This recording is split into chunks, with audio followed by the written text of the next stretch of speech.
Hmm. And after the show itself, we don't need to go into the details of the show itself, if you don't mind. Yeah, that's Okay, fine. fair enough. But did I exit out? No, I didn't. Okay, good. You are actually over here, by the way, at this point. Anyway, Okay. um, but after the show, there is a something small enough to actually set up a scene, and this is entirely optional for you. Hmm. But there is a young lady who approaches you after the show. Most of the crowd disperses, and while you and Giovanni are kind of going through when to meet up next to do the next show and to get ready for then the evening performance that's happening tomorrow night. Hmm. She approaches you. She looks like she's probably in her very early 20s or so. She has blonde hair. It is cut very, very short, like in a very, like even shorter than Alicia's. Almost not quite shaven, but just a very, very short tomboy cut. She has very thin lips and a very short pointed nose, and she looks a little nervous. She looks a little. She's kind of wringing her hands a little bit. And she's slightly hunched over, and she approaches you and Giovanni. And she's actually sorry. She approaches your area, but she waits for you and the firebrand to stop talking.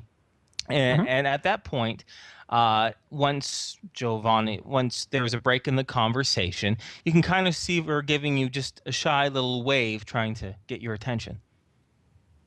Yeah, I'll go and approach. And she says, "Oh, hi. I'm sorry. I don't mean to bother you, but I just saw your show and I've heard quite a bit about it. Uh, my name's Karen. Um, Hi. hi. Uh, I'm sure you don't get this very often, but I was wondering if you could help me out with something. Can we just sit down and talk for a moment?" Sure. Okay. So you find it's in this auditorium that you were performing in. There are these stone steps. So she sits down to the stone steps of the front row, and she crosses her legs a little bit, and she says, um,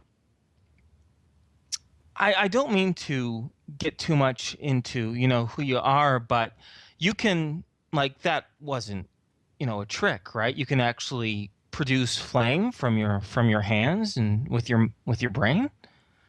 Yeah, and with that, he'll bring up his left hand and ignite it for a little bit. She gives a bit of a start and she goes, "Oh, wow. Well, I would be a little bit more surprised by that, but you see, it's it's my younger brother. He started to over the past week or so, he started to the same thing has kind of happened to him, and he doesn't know how to control it, and he actually burnt himself really badly. And Oh, yeah, and it's just we don't really know a lot of people like that, and he's really nervous and he's really depressed over it. I was wondering, since you've turned this into performing to people. I was wondering if you could stop by my place and chat with him a little bit, try to make him feel a little bit better if that's possible. yeah, that sounds good. Oh, okay. Well, if what are you doing right now? She asks.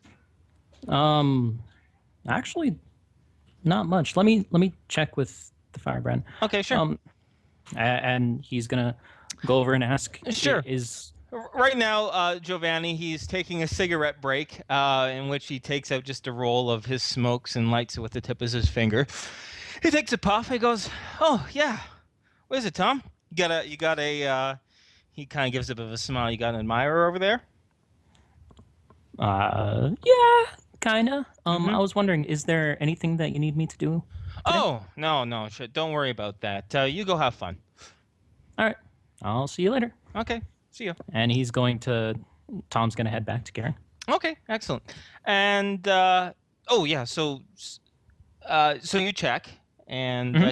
Karen looks at you expectantly. Yeah, I'm free. Oh, wonderful. And she says, "I just live a little bit north of here, actually.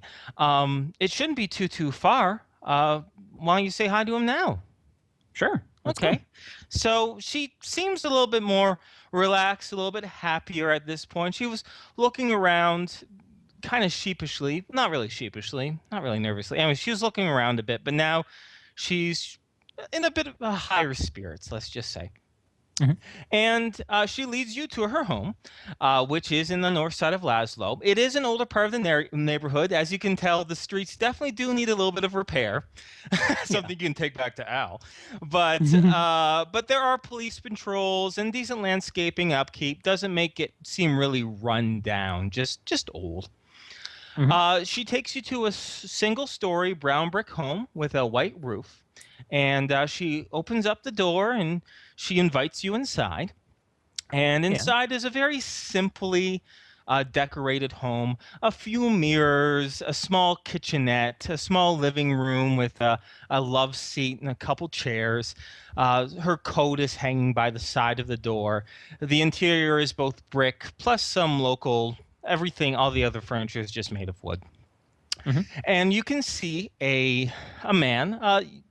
You don't really know what his age is because his face is bandaged with these very oddly, it's like amateurish work. Like he didn't clearly see a medic. It looks like he just took some gauze or some tensor bandages and just wrapped it around his head, pretty much.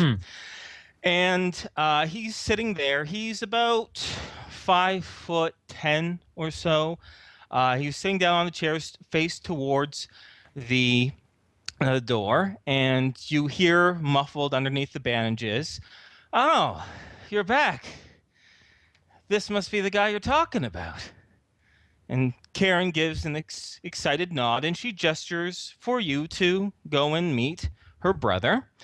And the fellow gets up, and he starts to get up. He struggles a little bit, and he goes, and he extends his hand out to you, and he goes, "Yeah, I'm Jason. It's nice to meet you."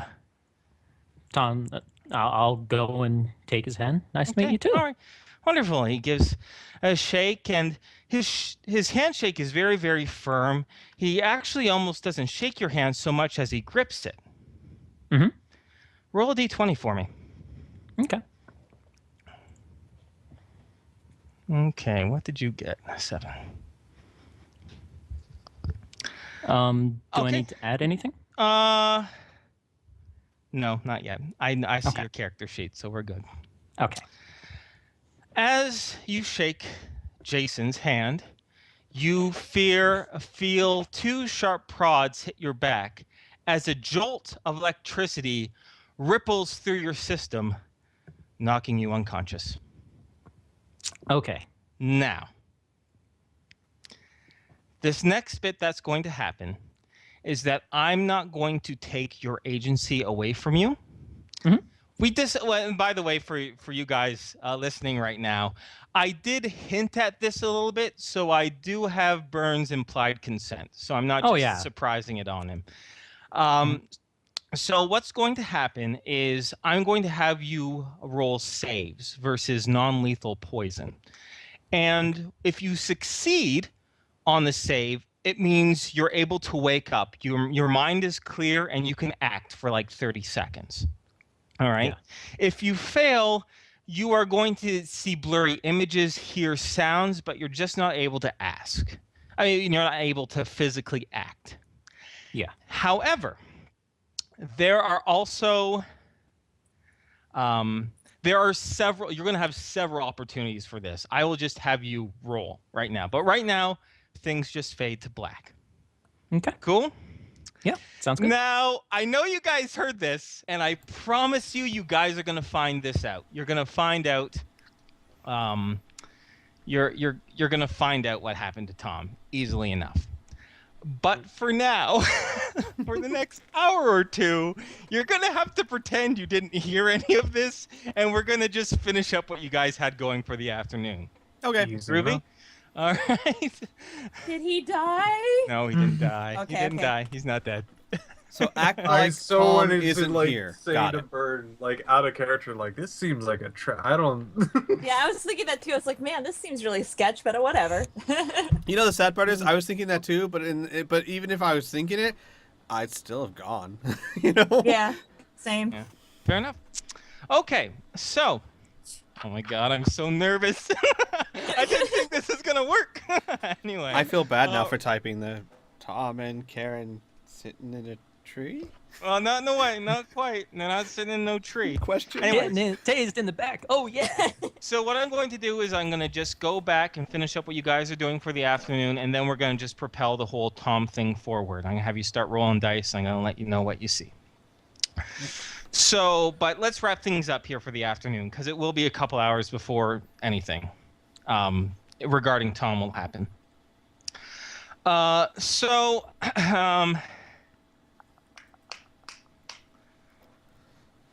Patrick and Mila. The shuttle is now in your vehicle. You have your taser. We're dealing with the headphones now, correct? Yes. Okay. I need to go into town to make sure I get my So what kind of parts are you looking for? Do you not know, or do you... have no I idea? need to actually go to the laser district. Hey, there you go. Hey, I know the place like the back of my hand. You did well. You know the lasers like the back of your hand. That's all I need to know. How well do you know the back of your hand, Mila? No. The fuck is that? No. Continue. I would probably go there, make sure that there are very, I would get,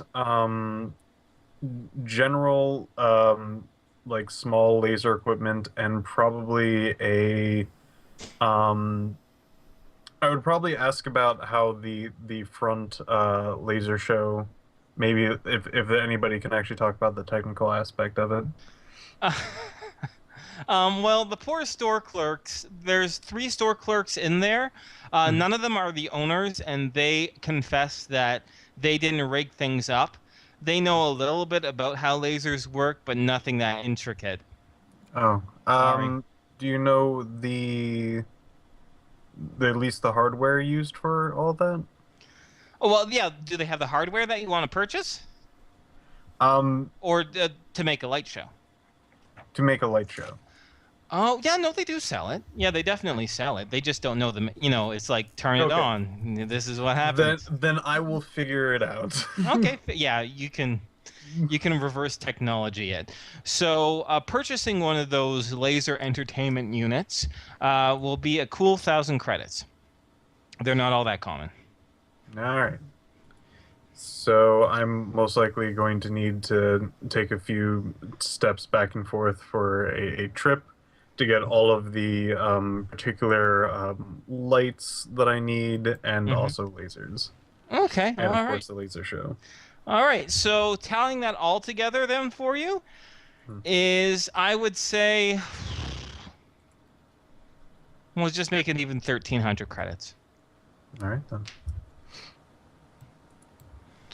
1,300. 1,300 indeed.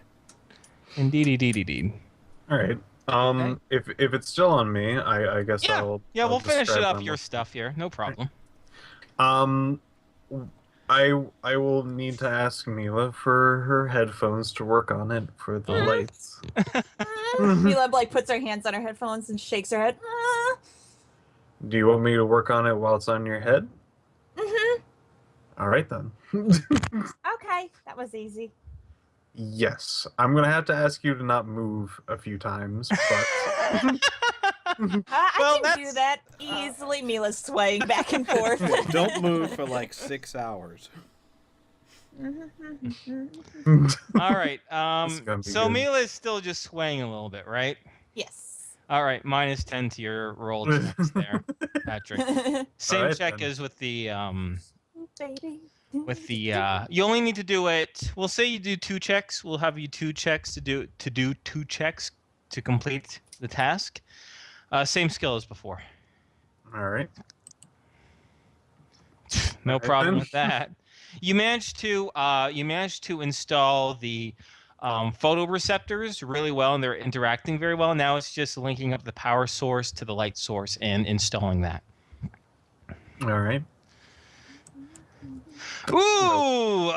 You said just a moment, Mila, and she turned her head real quick and said, What'd you "What?" say? Did you say And something? you're gonna have to try again. If she moves again this time, though, you might have to get a new part. She almost severed the cord, the wire that you needed, but you can try again. This doesn't look good. All right. You can choose not. Mila. Mila. What? What? If you wouldn't mind, I'm going to take these off just for a second. I'm afraid of shocking you. I don't want to get shocked. Mila takes off the headphones and hands it to him. All right, no -10 this time. All right. Not a problem. Now, off of Mila's head, you're able to get to it a lot easier. And now Mila has, on the sides of her headphones, are small lights installed that when it goes below, when it gets dark enough, not pitch blackness, but when it dims enough, the lights will automatically engage. I guess if I get more time with it, would probably install settings for how intense the light is. Fair enough. And- Unfortunately, that's not up to me. That's Yeah. up to Mila. How much All right, time you- Mila, would you like your headset to also be like a nightlight? Yeah. All right. Now I could actually make sure that it's not like a full freaking like Beam. beam. Yeah, that it can actually be like a low light, so it can be like. Yeah, a so night- dependent on the amount of dim. Okay, yeah, so you're tinkering with it. So give me another roll. All right. That should That make should it. make Yeah. it. Yeah, last time a 66 made it. Yeah, so not a problem. You're able to finally adjust the settings, and you're good. I can change Thank it. you. And also, Mila, would you Hmm. like to have a party with your headset? Yes, I've been wanting that my whole life, Patrick. I'm going to install with. I'm not quite sure how many steps this will take, but I'm hoping that I can actually replicate in somewhat similar ways the different amounts of colors and movement and amount of lasers to actually make somewhat of, like those kind of like balls or like line of lights that kind of like have different patterns and whatnot. I'm hoping to do that for her headset. Okay. Now she Done. can rave party with her. Oh my God, what have you done? All right. No, excellent. There you go. Done. Yeah, it's complete. She is now a walking party. And now with this button, you get to laser party.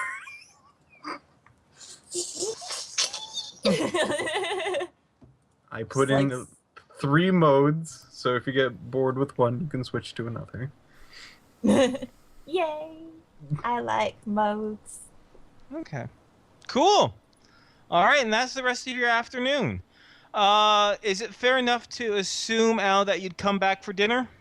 Yes, I'd come back with Actually, it's a library. Am I allowed to check books out, or is it a library more in the sense that you read stuff there? Well, typically, if you were a citizen of New Lassel, you could check things out. But as a visitor, you have to read what's there. Then I will be coming home with extensive notes on my pocket computer. Okay, yeah, And excellent. I'll That's what it's basically there be for. like, I will come home, but, sit at the table for dinner and all that, but I'll be completely absorbed in the notes. All right. Mia will try telling Al all about her headphones now. Oh, Al will Like Al showing will them off. definitely listen. Yeah. Okay, good. They're gonna She'll look be like super- at you. And Al At will you. be increasingly pleased and then slightly alarmed. And then get images, just images that he won't share with anyone, of having to try and sneak past some sort of monster or situation, and then all of a sudden it becomes a disco party. Wow, that was my thoughts exactly. But these This is gonna be are great. these are images he will wisely keep to himself and just express how happy he is for Mila. Also very wise. All right, Burn. We're on to you. Yes. All right, give me a save versus non-lethal poison. So you have to beat a 16. No. No. Okay, that's fine. Just give me a moment as I bring up my notes here. He couldn't backflip. All right. So the first sensation that you get, you're very, very groggy. Your eyes are barely opened. What you see is, you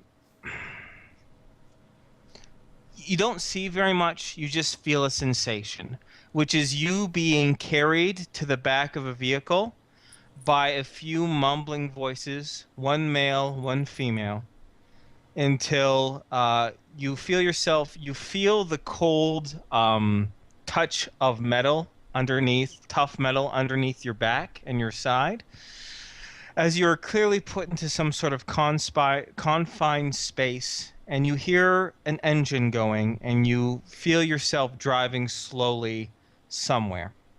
Okay. Roll another one for me. All right. Okay. You're letting me just do flavor. You're getting all the shit out of the way. It's good. Mm-hmm. Your next sensation is you can see a little bit more. Your eyes are kind of partly opened, and you can hear laughing, cheers, celebration, and you can hear the clank and the clank of glass and the smell of beer, with various voices.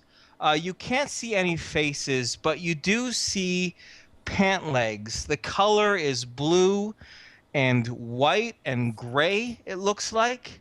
And you feel someone grab your shoulder and hug you around the sides. And you hear this word goes, "I'm going to put this one up on my wall." And then you feel a big flash of light. And then you hear someone else say, "Ah, shit, you blinked. Try again."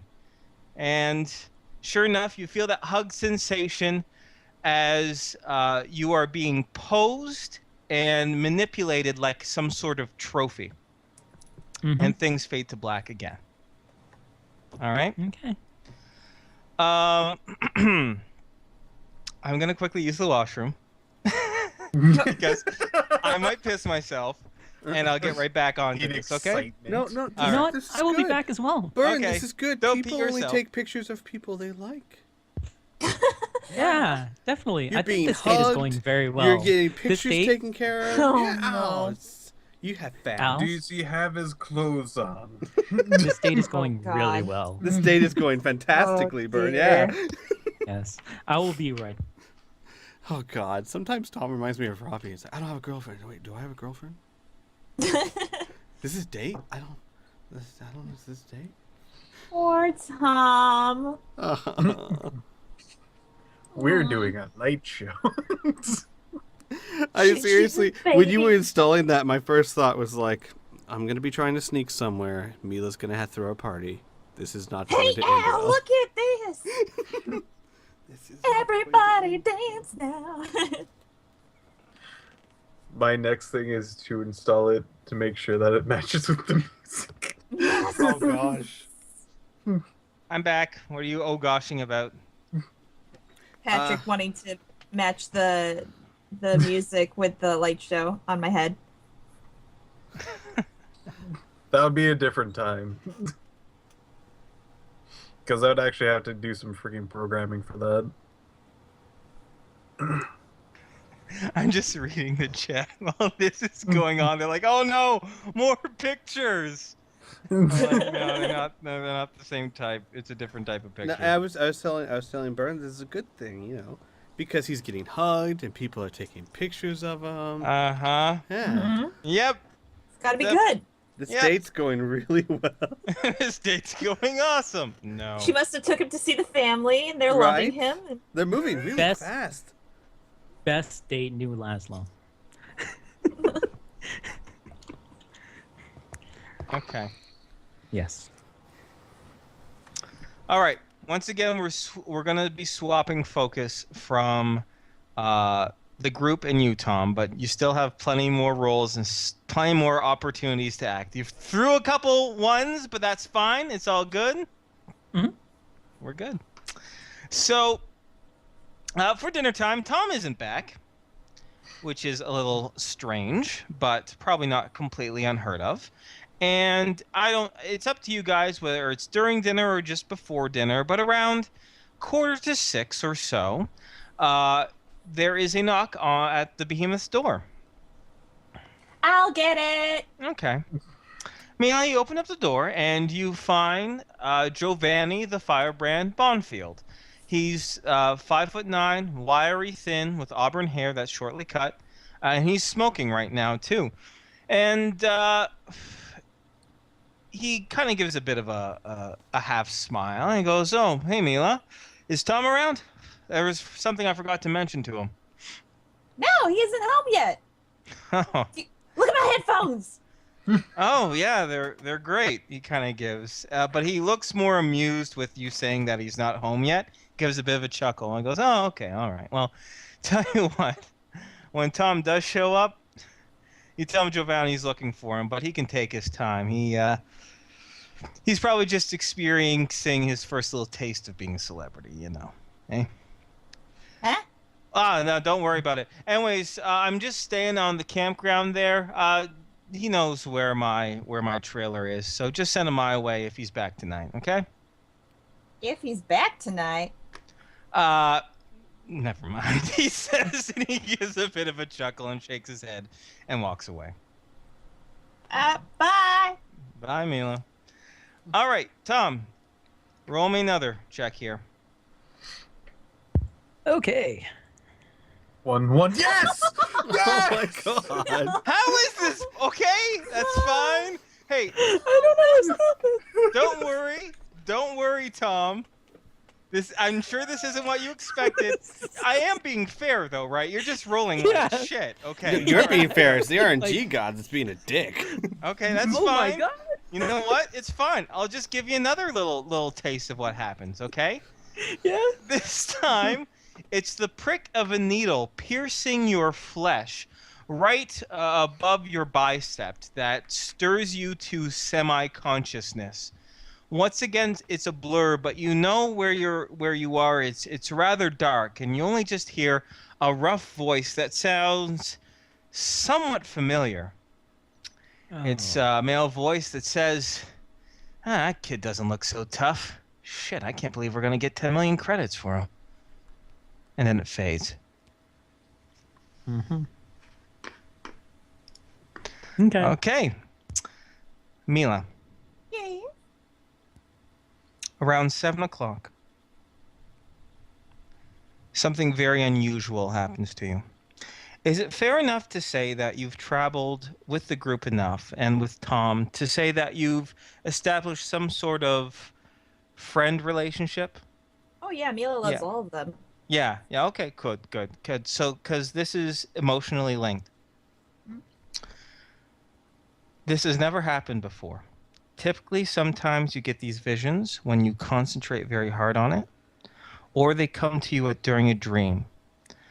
But I'm not too sure. What would you be doing around 7 o'clock-ish or so? She'd probably be listening to music, Okay. honestly. All right. The music fades away. Everything fades away for a moment when you get a violent image. The image is of Tom trapped in a truck heading somewhere into the distance. The colors of dark blue and grays and whites flood your mind as you see faces that are only vaguely familiar, gruff, uncaring faces. Faces of Marcus. Faces of, one moment, of Jalen and James that you met simply the day before, who came for an apology, but clearly that was what was not in their hearts, you feel. Mm-hmm. You see in your vision Tom being trucked like a piece of cattle all the way to this huge, vibrant city, walled off with skyscrapers reaching against the sky,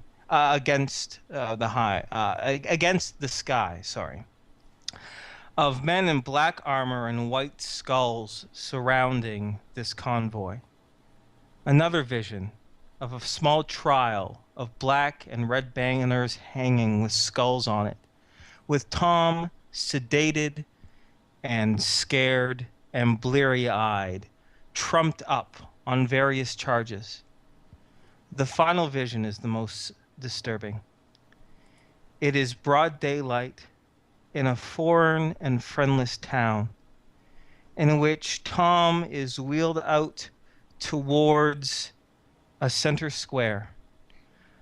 Crowds of faces jeering and booing and throwing things at this poor, muddled teen as he's brought towards the stage. Large gestures, screams of murderer, screams of freak, screams of vengeance ring out until he is dropped on his knees on a simple log. You see unknown executioner's hands grab the handle of some large symbolic blade as it raises up into the sky, aimed for his neck. And as that blade whistles through the air, racing towards your friend, you wake up. You know this is a vision, but it will become true. Mila would be screaming bloody murder at that point. Okay.